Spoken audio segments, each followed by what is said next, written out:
İmam Hüseyin əleyhissalamın əsl hədəfi nədən ibarət idi? Bir çox hədəflər var idi, amma əsl hədəf əmr bil məruf və nəhy əz münkər idi. Yəni, yaxşılığa dəvət və pislikdən çəkindirmək. Yəni, İmam Hüseyin əleyhissalam öz hərəkatı ilə qondarma xilafətin hörmətini sındırdı. Onun toxunulmazlığını sındırdı. Nə idi bu hörmət, bu toxunulmazlıq? Xilafət bir Quran-ı Kərimin bir ayəsinə isnadən özü üçün bir toxunulmazlıq yaratmışdı.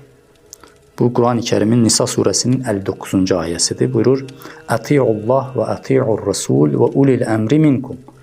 Allaha itaat edin, Rəsuluna itaat edin və sizdən olan əmr sahiblərinə itaat edin.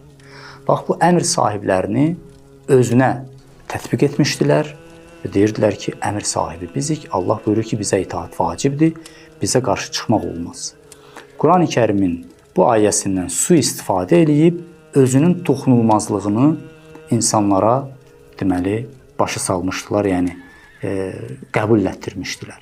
İmam Hüseyin əleyhissalam əslində bax, bu toxunulmazlığı sındırdı, bu hörməti, onların qondarma hörmətini sındırdı. Halbuki heç kəsin cürəti yox idi bu cürəti etsin, bu onlara qarşı çıxsın. Kim onlara qarşı çıxırdısa, müxalif olurdusa, təkfir eləyirdilər. Deyirlər, sən İslama qarşı çıxmısan. Biz Peyğəmbərin yerində oturmuşuq. İmam Hüseyin əleyhissalam isə görürdü ki, bunlar Peyğəmbərin adıyla, Peyğəmbərin o mənbərinin adıyla insanlara zülm eləyir və insanlar da elə başa düşür ki, Peyğəmbərin göstərişi budur, ya Peyğəmbər də elə bu cür eləyib. Çünki dövrün insanları Peyğəmbəri artıq görmürdülər. Yeni nəsillər artıq Peyğəmbəri görməmişdilər. Onlar Peyğəmbərin əməlini bu xilafətdən izləyirdilər. Xilafətin rəhbərləri isə Peyğəmbərin əksinə əməl eləyirdi, zülm eləyirdi insanlara. Amma heç kəsin ixtiyarı yox idi ki, onlara qarşı bir söz desin, təkfir eləyirdilər. Elə İmam Hüseynin özünü də təkfir etdilər.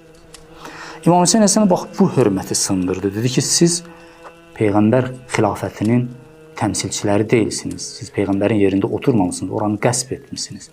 Bütün o qəsbkarlara İmam Hüseyin əleyhissalam etiraz eləyir.